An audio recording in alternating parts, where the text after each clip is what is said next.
Sabi dito sa latest na balita kay Digong mga kababayan, bukas sa hearing ng Quadcom, sisipot na daw si Digong.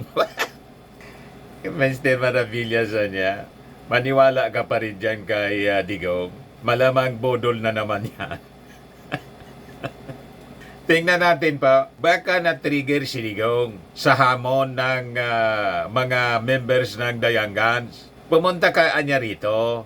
Sabi ng mga members ng Dayangans, si Congressman Ortega at saka si Conggon, paano mo anya magagawa sa amin na sipain kami? Pumunta ka niya rito sa Congress at subukan mo kaming sipain. Ngayon, na-trigger siguro kung hindi bodol. And sabi dito sa balita, Duterte reportedly ready to attend House Quadcom hearing. Let's do it. Malamang niya, Mr. Maravillas. Bodol na naman. Malamang. But before ko mga kababayan ibigay sa inyo yung full story ng balitang yan, pagkatapos yung issue kay Inday, kasi nilaglag ng tuluyan si Inday ng kanyang mga empleyado, yung mga career officials na nag-attend, ang turo po, lahat sa kanya. Pero yung mga co-terminus officials niya, nang siyang may alam talaga sa pagwaldas, sabi ni Valeriano, Congressman Valeriano, pagwaldas ng confidential funds ni Inday, wanted na ngayon, kinontempt ng Congress. Isabi ko sa inyo, kawawa itong mga opisyal ni Inday. Parang yung mga opisyal ni Digong, yung mga pulis, mga kababayan na nasabit sa AJK, sila yung nakakulong, si Digong, nasa labas. Mag-isip-isip kayo yung mga nautusan lang po ni Inday. I think kailangan ninyo na mag-cooperate kasi siyempre hindi man ninyo gagawin yung pagwaldas ng confidential funds kung walang basbas. Tapos kayo ngayon ang nagtatago, si Inday, sige pa preskon. O diba? Kawawa kayo po. Kayo yung nagigisa na dapat nagigisa po at maragot sa batas. Si Inday mismo, just like Digong. Kaya dapat mag-isip-isip yung mga nasa likod ng AJK. Nabudol kayo. But before ko mga kababayan ibigay sa inyo yung full story ng mga balitang yan, click subscribe muna dito sa ating YouTube channel. And hit the notification bell para lagi po kayong updated sa mga kaganapan dito sa ating bansa. Like and share na rin po ninyo ng ating video. At huwag na rin po ninyo na skip yung ating mga commercial ads para tuloy-tuloy lang ang pag-unlad ng bagong Pilipinas. At itong ating programa mga kababayan, atid sa inyo nitong ating mga sponsors. Firmax Framing and Lifting Cream. Pinapay po sa mga pulses in affected area. Mainam po ito sa mga pains at paninigas ng mga kaso-kasuan. Ito sa mukha naman yung application, anti-aging, Automax po siya. Ito ay Glow Zero mga kababayan. Whitening po siya. Made in South Korea. Ito naman po, Nengxia Red Mix Fruit Drink. Gawa po siya sa goji berry. May anti-cancer properties po siya. At sa mga nagana po ng malinis and spacious fitness gym, pumunta lang po kayo sa aming Colossal Fitness Gym. May Grab car rental din po kami. At bills payment po sa aming office. At saka sa mga mahilig po sa mga imported bags, manood po kayo sa live selling ni Madam Aileen Rosales sa kanyang Aileen Closet po. Pati mga shoes, ito yung kanya po. Ito yung kanyang page. Kita ninyo, napakagandang mga online selling po siya. Si Madam Aileen Rosales. Did you know you... Cellphone number niya po, 773-798-7816. Balikan natin yung ating kwento. Kaabang-abang yung Quadcom hearing bukas. Magiging blockbuster ito po, mga kababayan. Siguradong panonoorin kasi alam natin na yung Congress po, totoong maisog, matapang po, hindi tulad ng Senado.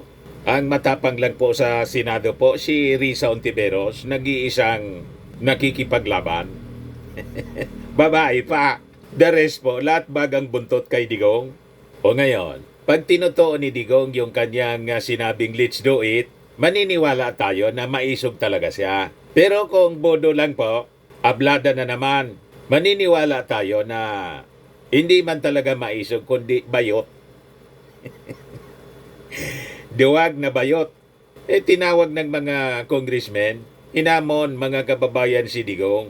Dito mo anya ipaliwanag at tutuin mo yung inyong sinabi na sisipain mo kami. Magpakalalagi ka niya.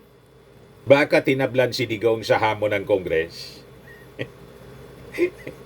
Ang umamon sa kanya po, mga members ng Dayangans, mga bata pang congressmen, alangan man magpasindak doon si Digong. O ngayon, ito yung balita ngayon. Nagsabi daw si Digong na a-attend siya bukas ng hearing sa Quadcom. Let's do it, anya. Yun ang sabi po. Sinabihan daw ni Digong, mga kababayan, si dating Executive Secretary Salvador Medialdea as he plans to fly in from his retirement home sa Davao papuntang Maynila. Sabi ng ating mga congressmen, kung ang reklamoan niya ni dating Pangulong Digong, yung gastos niya sa pamasahe, sagot na namin. Corner po si Digong, walang idadahilan. Naka-attend nga po siya sa Senado. Pagkatapos sa Congress, hindi siya attend. Pag hindi talaga siya attend sa Congress at bodol yung sinabi niya, maniniwala yung mga mamamayang Filipino talaga niyang bahagyong buntot ni Digong. Mas matapang pala yung mga congressmen kaysa sa kanya. Huwag mong ipaya yung sarili mo, Digong. Pagdating mo lang doon sa Congress, i-flying kick mo agad sino ba yung nagsabi sa yung naduduwag ka? Si Paduano? Revolusyonaryo yon. Dating revolusyonary itong si Paduano, mga kababayan, armadong revolusyonaryo before na naging party list congressman. Hindi nun uurungan si Digong. Kahit na po si Abante at saka si Dan Fernandez, hindi yun uurong kay Digong. Baka hindi na iangat ni Digong yung kanyang paa. Pinusasan siya kagad. Pupusasan siya ng Sergeant at Arms ng Congress po at ikukulong. Contempt. Di ba?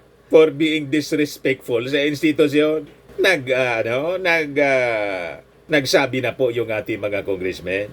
Kami anya, irerespeto namin si Digong as former president. Pero anya, yung pagrespeto naman is a two-way street. Hindi pwedeng kami lang yung magrespeto. Irespeto din anya niya yung aming institusyon, ang Congress. Hindi anya kami pabubuli sa kanya. Yon siguro ang nakatrigger kay Digong. Lalo't hinamon siya na magpakalalaki ka anya. Meaning, pag hindi siya dumalo po, hindi siya totoong lalaki. Hindi tunay na lalaki. Tama ba?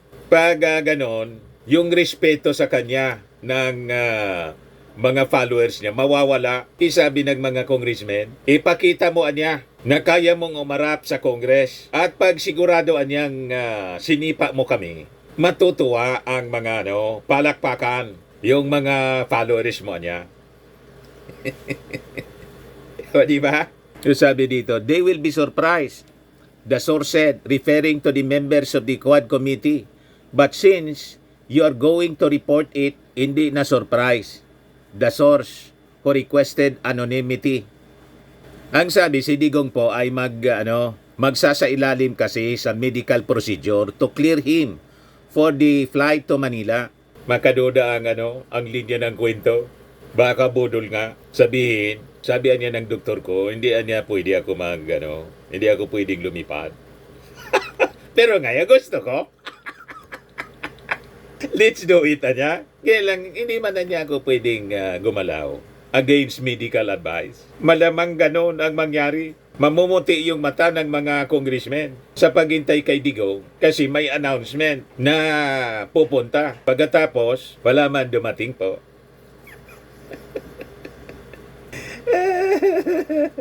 Parang gano'n ang takbo ng kwento, mga kababayan. The 79-year-old Duterte will undergo an undisclosed medical procedure to clear him for the flight to Manila. But the source quoted him as saying, kaya ko yan. Utak naman gagamitin ko, hindi naman katawan. Paduda po para isipin ng mga tao na hindi siya naduduwag.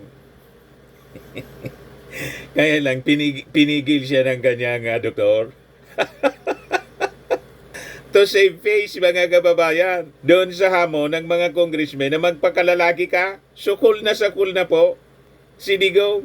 Previously, Duterte had informed the committee through his lawyer that he would not attend the hearing, citing concerns about the lack of integrity and probity of certain congressmen, whom he did not name.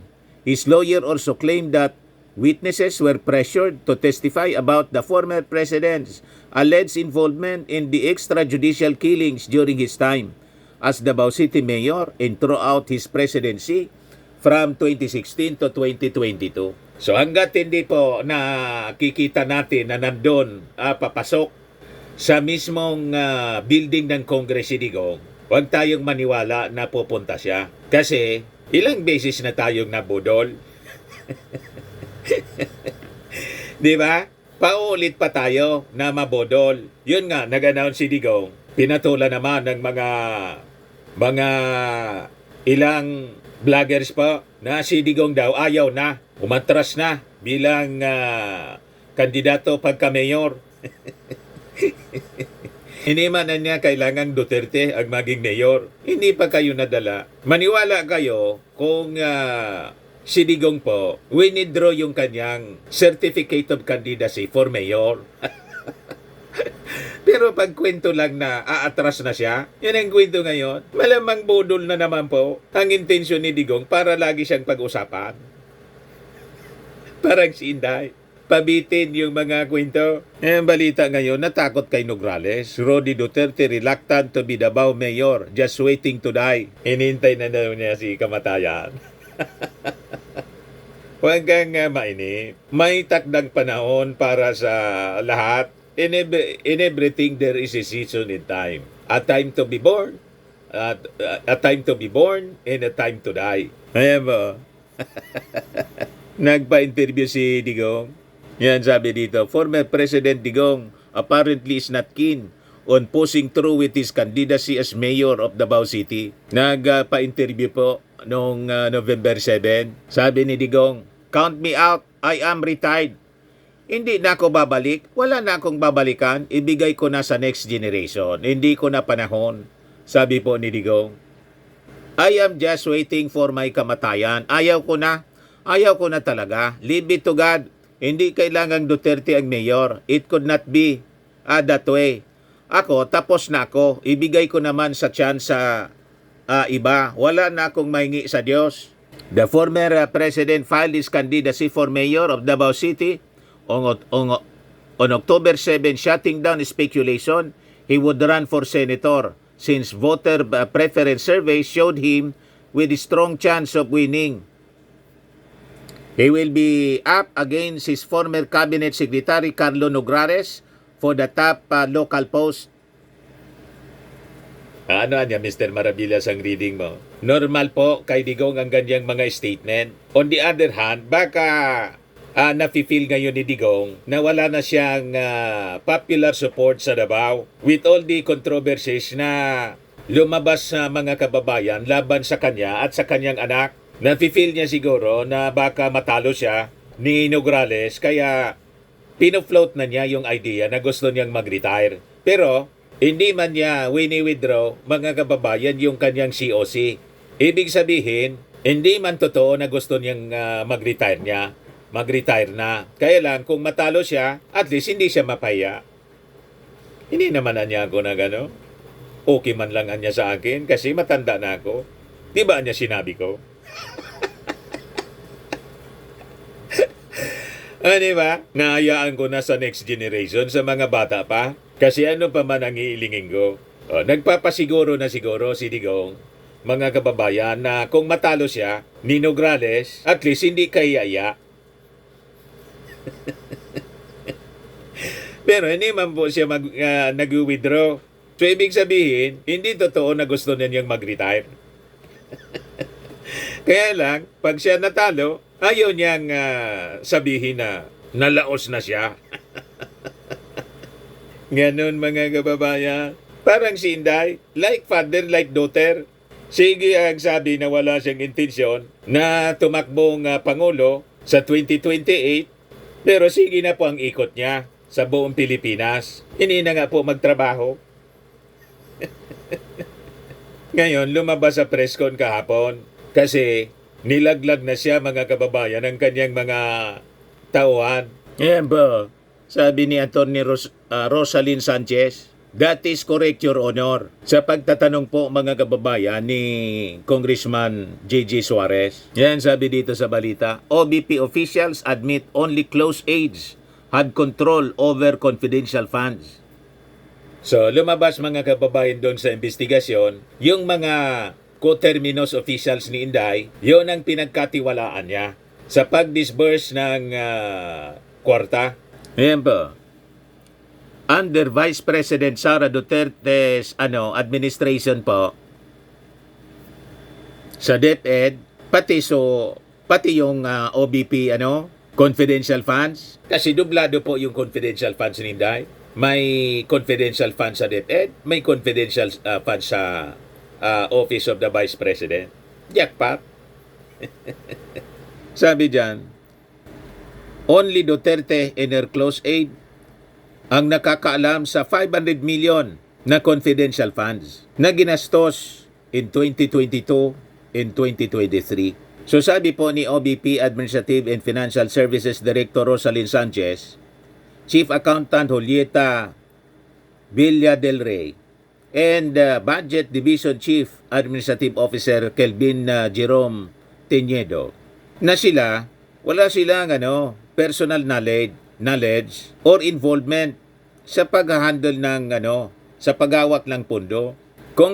Congressman Suarez summarized, so anya, the finance officer, the accountant, the budget planning team, none of you have personal knowledge or involvement with these confidential funds, correct? Sanchez confirmed this, stating that only Special Disbursement Officer or SDO Gina Acosta and Chief of Staff Attorney Sulaika Lopez managed the funds under Duterte's oversight. Ito yung mga opisyal mga kababayan ni Inday na ko-termino sa kanya. Ito yung mga pinakontempt. Wanted na sila ngayon kasi siguradong may instruction dito si Inday na huwag niya kayo mag-attend. Ang akala ni Inday, sa pagmamatigas niya na hindi mag-attend yung kanyang mga co-terminus officials, magkakatakas siya sa kanyang pananagutan. Ipag naipit itong mga nahuli ng ating mga authorities kasi wanted sila, malamang sa malamang, ilaglag siyang tuluyan. Kasi ang lalabas mga kababayan, sila na napag-utusan man lang ni Inday. Sila yung mananagot sa batas. Di ba unfair? Siyempre, mag-iisip yan ngayon. Tulad ng mga pulis ni Digong sa AJK, may mga nasentensyahan na po, na kulong. Pero yung nag-utos po, nasa labas. Si Digong, si Bato at si Bongo, senador. Di ba unfair mga kababayan? So baka makapag-isip-isip yung mga opisyal ni Inday. Ang totooan niyang nagkasala nito, ang talagang author nito, si Inday. Pagkatapos, tayo yung kawawa, tayong nakakulong, kawawa yung ating pamilya. Pero yung mga Duterte, nagpapasarap sa buhay. Malamang gano'n ang maisip nitong mga wanted na po kasi kinontent ng Congress. Sila na ngayon ang itinuturo ng mga career officials. Yung nag-attend po, mga career officials yon, serving the office of the Vice President for many years. Yung isa nga po, yung Chief Accountant, si Villa del Rey, panahon pa ni Doy Laurel, 1990, 2 years ng last 2 years ng term ni Doy Laurel, nasa office of the Vice President na siya. Ngayon lang siya mga kababayan na sadlak sa problema. You see, dahil lang kay Inday. Kaya tama, mag-cooperate po kayo. Ituro na ninyo yung dapat na ituro. Itinuro nga po. Kaya sabi po ni Sanchez, only anya Special Disbursement Officer Gina Acosta at saka Chief of Staff Sulaika Lopez manage the funds under Duterte's oversight. Paliwanag ni Sanchez that Acosta reported to Lopez who in turn reported to Duterte. Suarez clarified, sabi ni Congressman J.J. Suarez, so in the end, only SDO, the Chief of Staff, and the Vice President herself have any knowledge or oversight of this confidential funds, correct? Sagot mga kababayan ni Attorney Rosalyn Sanchez, that is correct, Your Honor. Tumbok na tumbok po. Talaga man po mga kababayan, ang may pananagutan talaga si Inday, ultimately si Inday. Kahit yung SDO po, hindi man yung gagalaw. Si Zuleika Lopez na ngayon nasa Amerika, yung SDO, hindi man yung gagalaw po kung walang authority, walang utos si Inday. So ang talagang may ultimate na responsibility po, may pananagutan sa batas, sa pagwaldas ng confidential funds, sabi ni Valeriano. Wala man pong iba si Inday. Parang yung sa AJK, nangyari yung AJK po, dahil may utos yung Pangulo na kill. Ganun lang yan. Pero siyempre sa legal process, kailangan dumaan sa ganitong uri ng investigation. Kaya nga po, napansin ninyo, sa pag-testify po, pag tinatanong ng ating mga congressmen, hindi sila mismo yung nagsasalita kung sino. Pwede mo ba anya na pangalanan kung sino? So hindi sila mismo yung nagme-mention ng pangalan. Inaayaan nila yung witness, yung resource person, ang magturo. O diba? Itinuro na po. Lahat si Inday yung itinuro. Diba? Si Atty. Rosalyn Sanchez. Tapos ito mga kababayan na si Olleta Villa del Rey. Tapos si Kelvin Jerome Teñido. O ito yung trustee ni Inday, SDO, Zuleika Lopez. Tumakas na papuntang Amerika. Pero sabi nila, hindi man na niya tumakas. Pa-Amerika kasi kailangan niyang pumunta doon sa kamag-anak. Nag-caregiver po kasi sabi, may sakit. Madaling sabi, nakakuha ng palusot para umiwas.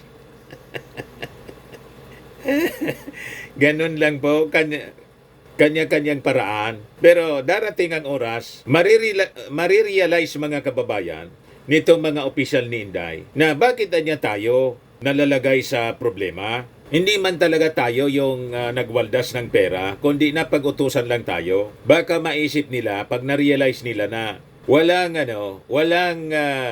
patutunguhang mabuti kung magtatago sila, iiwas sila, habang hindi man talaga sila yung may dapat na pananagutan. Wala man silang kasalanan, kundi napag-utusan lang. Wala man silang magawa kasi empleyado. Ang utak ng lahat ng ito, si Inday, baka mga kababayan, finally, makipag-cooperate na po sa ating Kongreso para mapanagot yung dapat na managot. Yan pong nasa gitna ang dapat managot. Tama po mga kababayan? Tapos, nagpa-press-con kahapon, politika daw lang, pinapalabas niya, ginigipit siya ni Martin Romualdez sa ni Lisa Marcos. Malabo man po. Malabo na politika ito. Ito po ay pure issue on corruption. Yan ang malinaw. At yung Congress, pag hindi ito mga kababayan na ginawa yung kanilang mandato, they will be remiss of their duties and responsibility sa ating mga mamamayang Filipino. Na sa tingin ko, hindi po papayagan ng ating mga congressmen. Mag-attend sila, hindi sila mag-attend, itutuloy ng Kongreso ang paghanap ng katotohanan at gagawin nila ang kanilang obligasyon ng mandato na mapanagot yung mga nagmalabis sa kanilang posisyon. That includes mga kababayan yung mga sangkot sa AGK at saka dito po sa pagwaldas ng pera ng bayan. Yan ang malinaw dyan mga kababayan. Yung politika na sinasabi ni Inday, that is the weakest defense mga kababayan. Sa mga naghanap ng malinis and spacious fitness gym, pumunta lang po kayo sa aming Colossal Fitness Gym. We also offer Grab Car Rental with our brand new 2023 model ng Toyota Innova. We also accept booking for those who are planning to travel via PAL, Cebu Pacific, and other airline companies, local and international, and bills payment for Meralco Bills, PLDT, Aleco Bills, etc. Ang Colossal Fitness Gym is located at 3rd floor Security Bank Building, Lanco Business Park, Legazpi City, Albay. For inquiries, look for Chilon Maravillas. Contact number 0966-802-0949. Yan yung aming Innova. Lagi na pong matao sa amin. Pati mga foreigners po, tingnan ninyo. Mga British tourists sila. Ang lalaki ng katawan na, mga kababayan, nag-gym sa amin. Ito naman po, Indian National. Ito mga mga European sila. Ito naman yung bago naming product na binibenta online, Eye Glow Serum. Whitening po siya galing sa South Korea. Tingnan ninyo yung epekto sa aking anak na architect entrepreneur, Riz Maravillas. For inquiries, look for Riz Maravillas on FB. Ito naman po, Firmax Firming and Lifting Cream. Pinapahid po ito sa mga pulses and affected area. Mainam po ito sa mga pains at paninigas na mga kasukasuan. Ito po, Automax Radiant Serum. Sa mukha naman yung application. Anti-aging po siya. You will look 10 years younger than your age. Sa mga cancer patients naman po, baka lang gusto niyo itong itry. Nengxia Red Mix Fruit Drink. Hindi man po siya gamot, food supplement siya. Kaya lang, gawa siya mga kababayan sa goji berry. Yung goji berry may anti-cancer properties. Yung mga inquiries ninyo, dumiretso na lang kayo sa aming messenger sa Facebook para masagot namin agad. Ayos po. Ako po si Dante Maravillas. Bye-bye. God bless.